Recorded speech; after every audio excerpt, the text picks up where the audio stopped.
Welcome to the Home Builder Digital Marketing Podcast. Over 90% of today's home buyers start their buyer journey online.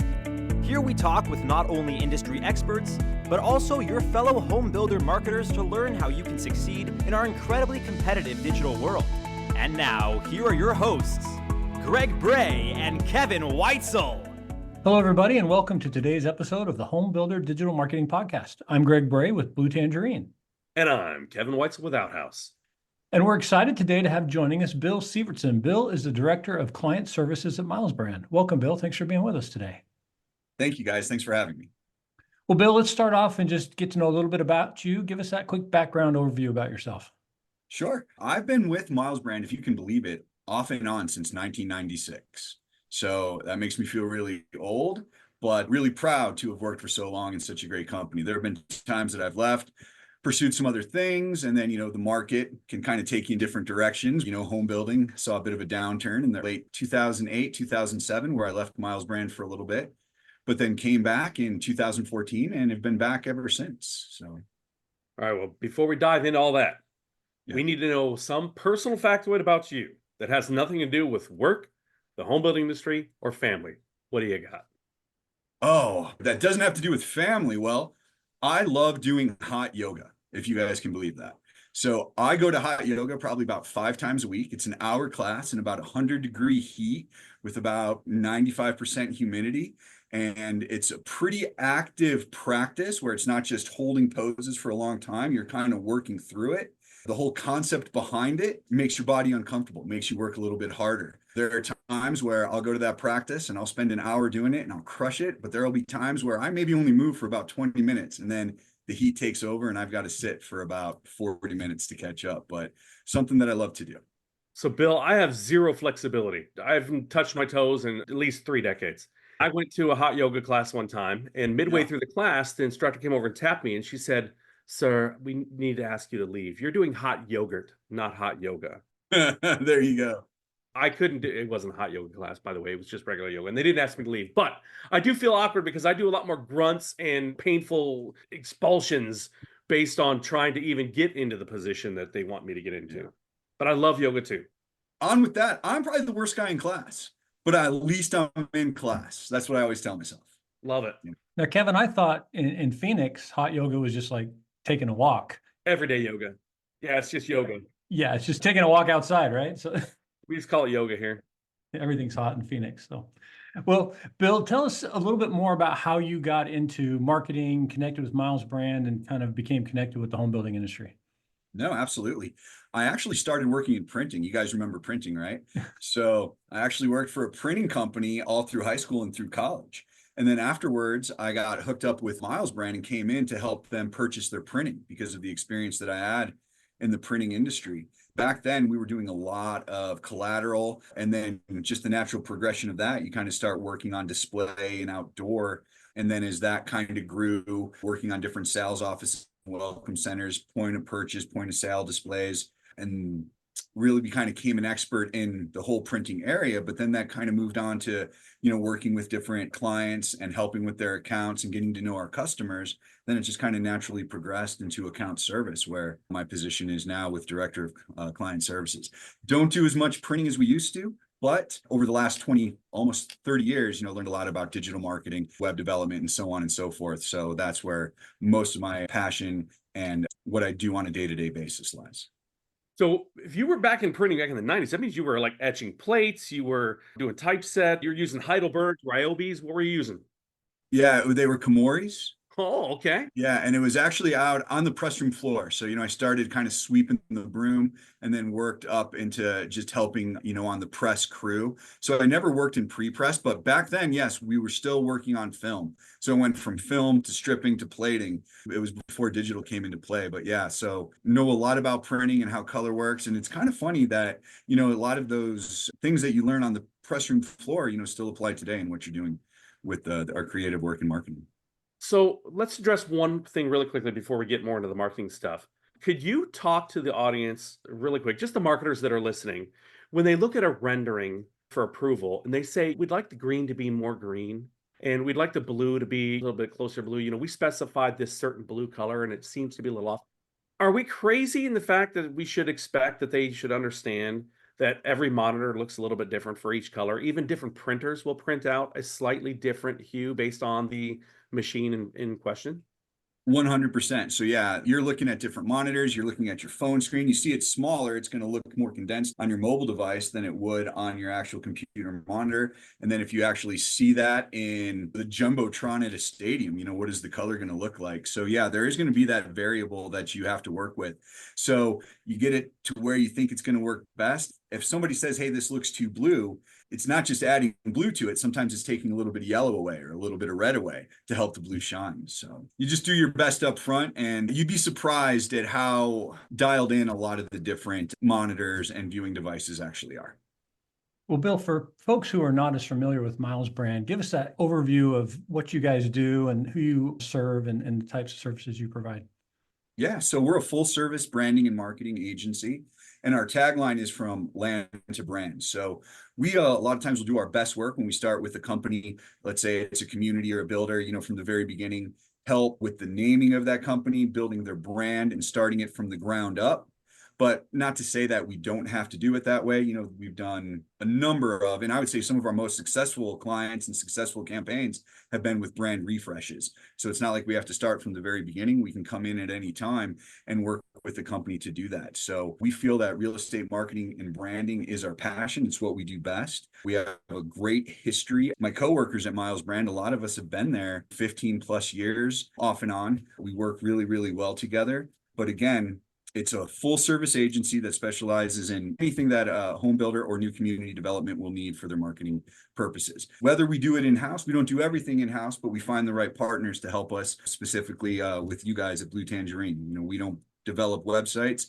We help create them, the consumer part of it, the branding, the look, but then we work with you guys to help get those websites developed and up and running. Bill, sometimes when I talk to people about what I do and kind of marketing and in the home building industry and things in general, people don't always realize that everything that is named, like a street in a community and the community itself and the logos, all that stuff, somebody has to sit down, get in a room and say, what are we going to call this stuff? What are we going to come up with? And I think it's fascinating when you talk about starting with a total blank slate, if you will, on a brand new community, all of the little things that have to be done before that kind of comes to life. Where do you even start when somebody walks in and say, I just bought a piece of dirt. I want to put, this kind of home in here potentially, and this many of them. Give me a brand. What does that process even look like? So a lot of times that process, if we're taking it from there, like a piece of dirt, what is their plan with that piece of dirt? You kind of touched on it. Are they just building single family homes there? Or is it a mixed use community where they're going to have multifamily, apartment, build to rent homes? Is it going to have a commercial or retail component to it? So what is their ultimate goal for that?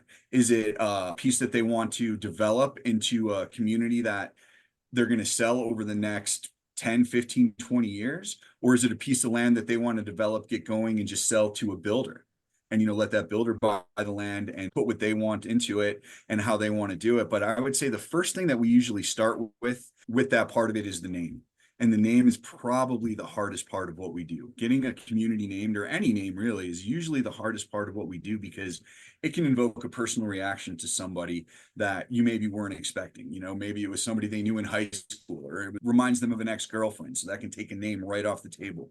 And you also got to be careful of the competition. We don't want to name anything the Heights or the Reserve or the Pines. There's enough of those, right? So how can you come up with a unique name that hasn't been used before, that hasn't been used by a small little apartment complex on the outskirts of town? You may have used that name and then you can't use it. So you got to find a name that not only invokes some emotion to it, that's not going to bother the client for something personal, and also too is going to be timeless, that in 10, 15 years when this community is getting ready to close out, that the name is still relevant and still working and representing the brand that you've built with that community.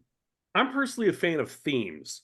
There's a builder up in Delaware that named their plans after Seinfeld characters, which I thought was interesting. Insight Homes, I think is what they were called. To date, have you had a client that has used the theme of Star Wars? So you could say, I live on Tatooine. It's funny enough, actually, we had somebody contact us from Endor. the 12th moon of Endor, and they were looking to go back. And it was actually not a new one. It wound up being another one of those brand refreshes that we told you were so successful with. And they wanted us to rename the 8th moon of Endor after they saw all the work we had done on Yavin 12. So that's how it worked. That man right there, Greg, is a Star Wars fan right there. You pulled some obscurities out of the woodwork. I was just going to say, he's dropping some Star Wars names that I'm not sure all of us know. Yeah, there we go. Yeah. Well, I don't know. We may have turned some people off or really got them tuned in now. You know, where's this going to go? Here in Phoenix, we have this theme where in downtown, they name the roads after presidents. But after they got to about the 6th or 7th president, they're like, we don't remember what president it was. And then they just started naming it like, Filibuster Street and Carlson Street and just random names. So I think we should name a community and educate the people that live there at the same time.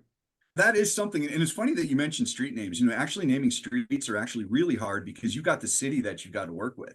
So, emergency services, if you have like Thomas Jefferson Parkway, they're like, where the heck is Thomas and Jefferson Parkway? So you got to kind of be conscious for emergency service when you're naming streets. So that goes back to the whole deal where, naming is probably one of the toughest things that we do.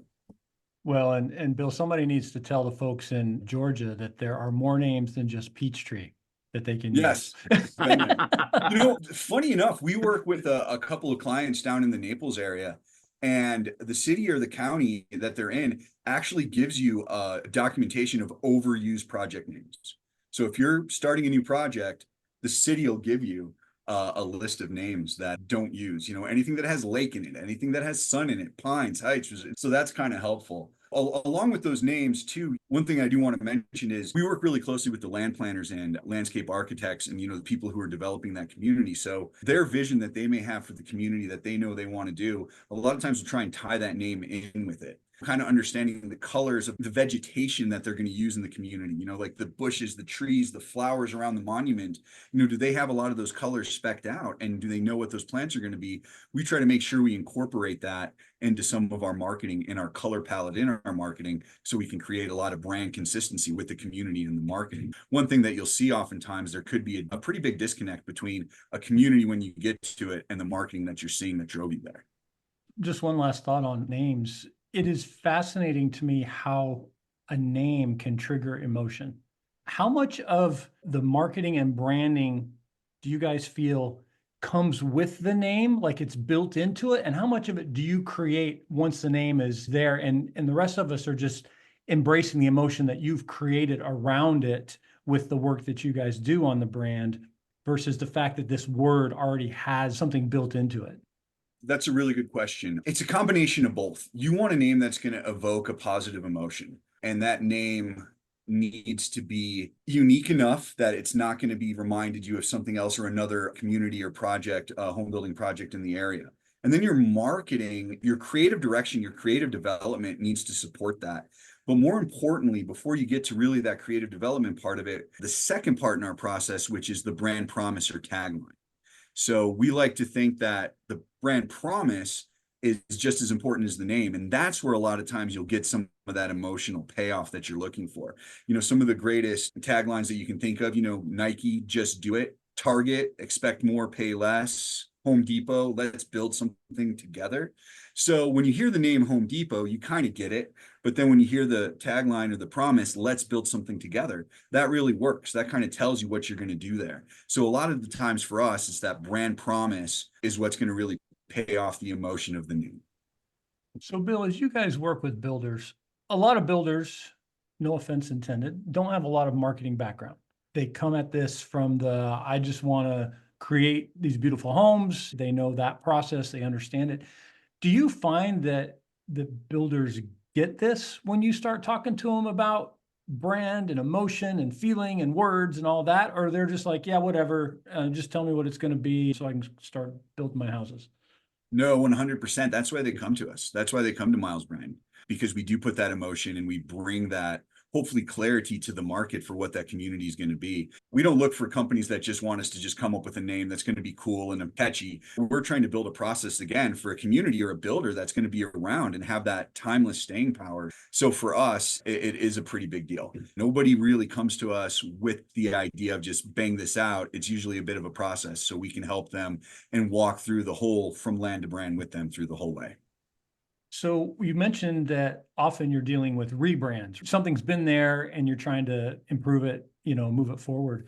When you look at some of those brands that you're like, okay, how do we improve upon this? What are some of those mistakes that you've seen in the past or things that maybe they missed along the way that you guys are kind of looking for? It's like, okay, how do we improve this or how do we fix that? What are some of those things that you look for?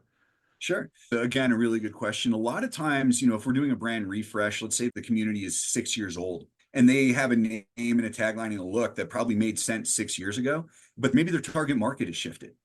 Maybe they at one point were more of a value product because they were built 15 miles outside of the city proper. So, people were driving out there to look for the best value, but the rest of the market is caught up to them. So they've still got 6, 7 years on their books and 800 homes left to sell, 900 homes to sell. So they're looking for a brand refresh. So maybe it's not just value that's driving them. I think the number one thing is understanding your target audience. And then also kind of look at the consistency. Is your marketing paying off what people are going to see when they get to your community or see the home that you're actually marketing?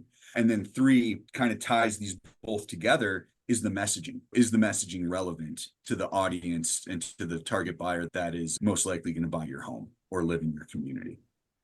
So wait, you're going to stand there and tell me, Bill, that Plain Jane Homes that built Plain Jane Homes, if they want to do a rebrand, they've got to come up with a new name even? It depends. What do people feel about Plain Jane Homes? Have they built a strong reputation on Plain Jane Homes? So if there is a staying power there, and then it kind of goes back to what Greg said initially about emotion.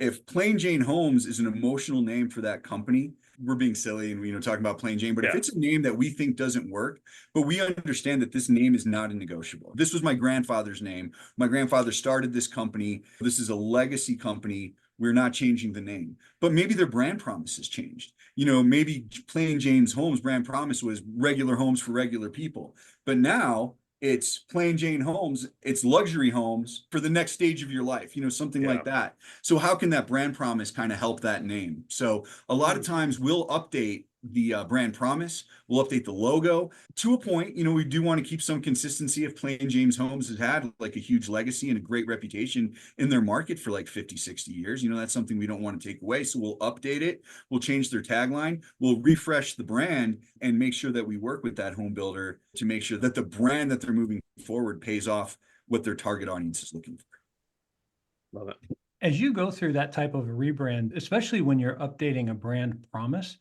how much work do you guys do with the employees and team members of the company itself to help them embrace this new promise and to educate them on the change in messaging or the evolution of messaging so that they are all kind of marching on the same sheet of music, so to speak? We have a 4-step process, a 3-step process, depending on where we're at. For a brand refresh, it'll probably be around a 3-step process. And the first step in that process is we hold a brand charrette. A lot of people are familiar with the design charrette when it comes to homes or neighborhoods, but this is actually a brand charrette. So we'll get everybody in the same room, and it's usually about 3 to 4 hours where the Milesbrand team is there. We ask some questions where we get to know different parts of their company, their organization, their product, who their customers are, and who their competitors are. So we find out a lot of that information up front in that charrette meeting. It's an opportunity for us to really listen and hear from those employees and from the people that are part of that company. What are the sacred cows? What are the things that they're looking to change? So once we get that information, that's when we come back with our brand positioning. And the brand positioning document allows them to see the different creative options that we're going with. If we're renaming the community or keeping the same name, we're still going to do at least 3 different creative directions for them to look at, review.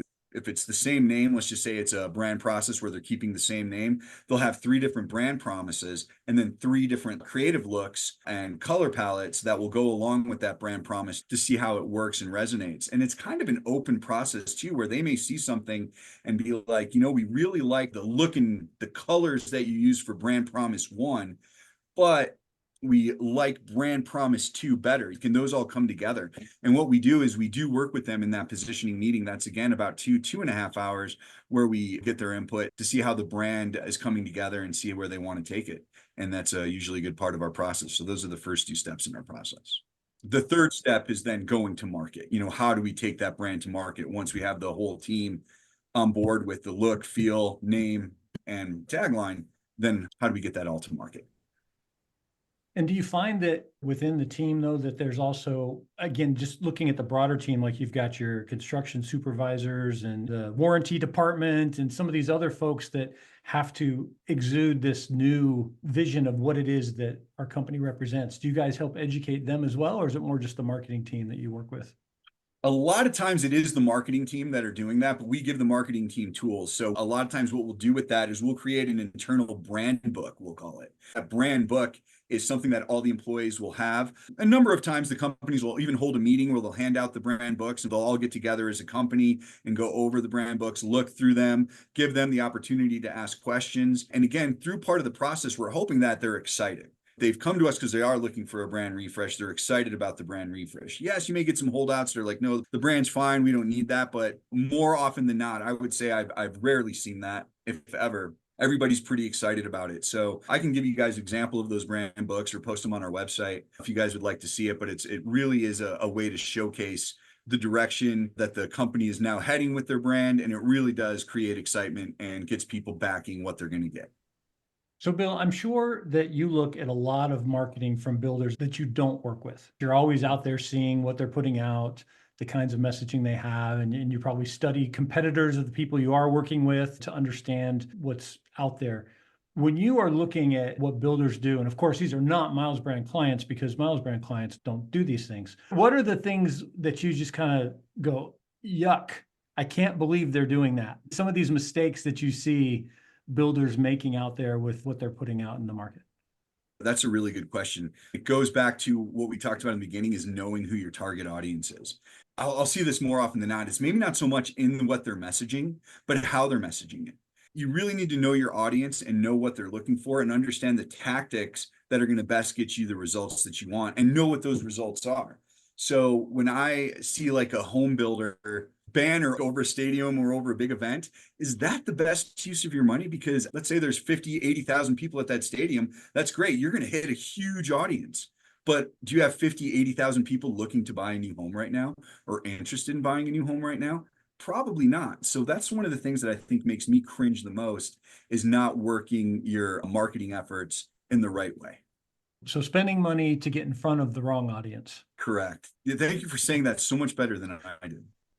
I see that too, right? I see people putting things out there in broad consumer-oriented type ways that are aimed for everybody when everybody is not buying a new home today. And not only that, but a lot of them aren't the right audience, even if they are buying a new home for your homes, the ones that you're putting out there.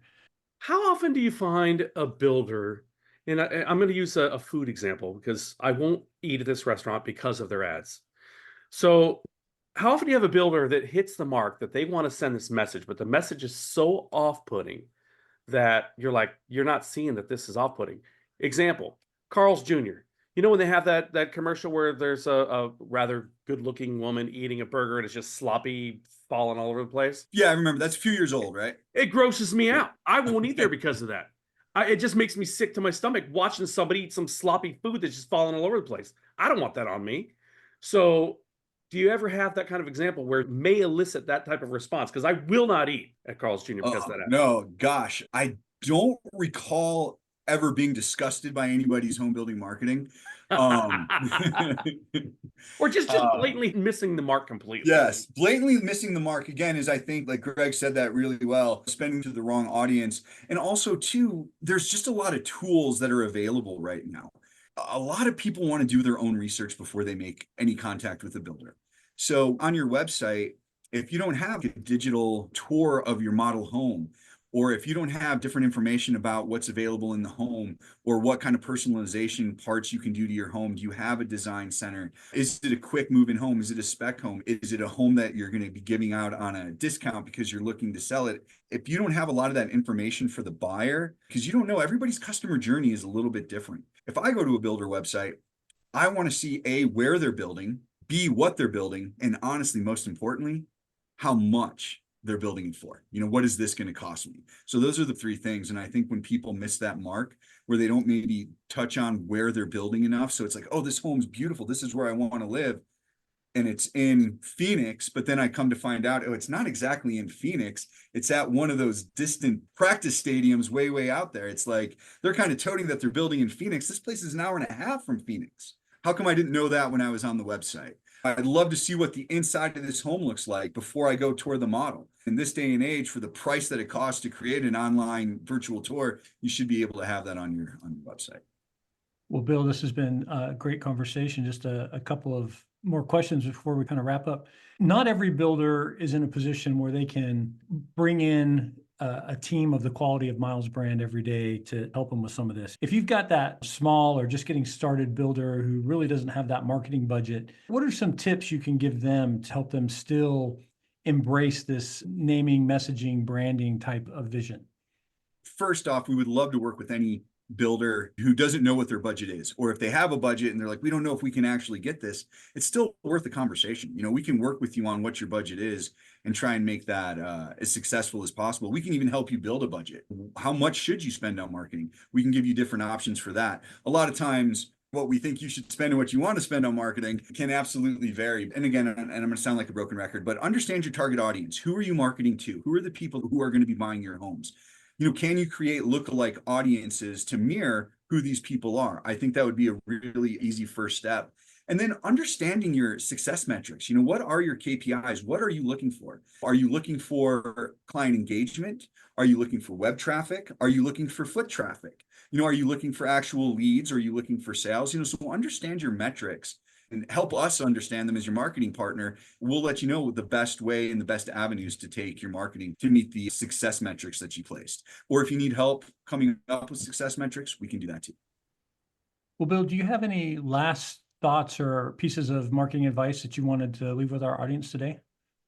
I think so. There's a couple of things that I know I always kind of look at when I'm working on something, and that is be authentic to your brand. If you have a brand, embrace that brand, be authentic to it, and let that guide your marketing moving forward. And also, don't be afraid to ask questions. I ask questions all the time. I find the right people to help me, no matter who it is. When we're in that brand charrette, we listen to everyone. We try to understand what everybody has to say, what everybody has to offer, because you never know when you're going to get the right idea. Never feel like your idea, your direction that you want to go with is the way to go. Don't oversell it.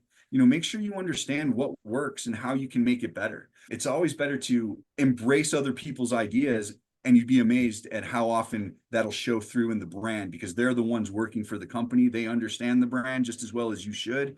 So kind of embrace what they're doing and give them the opportunity to go forward with what their thoughts are as well. Just be their guide. Well, again, Bill, thanks so much for being with us. We appreciate all your insights. If someone wants to learn more and connect with you, what's the best way for them to get in touch? Yeah, you can get in touch with me. You can visit milesbrand.com, fill out a form there, or contact us through that. Or my email is bill@milesbrand.com. Thank you, everybody, for listening today to the Home Builder Digital Marketing Podcast. I'm Greg Bray with Blue Tangerine. And I'm Kevin Weitzel with Outhouse. Thank you.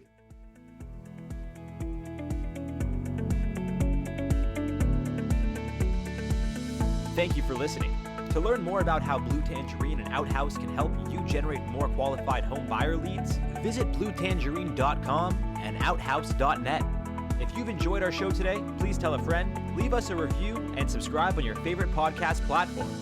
Be sure to join us again on the Home Builder Digital Marketing Podcast.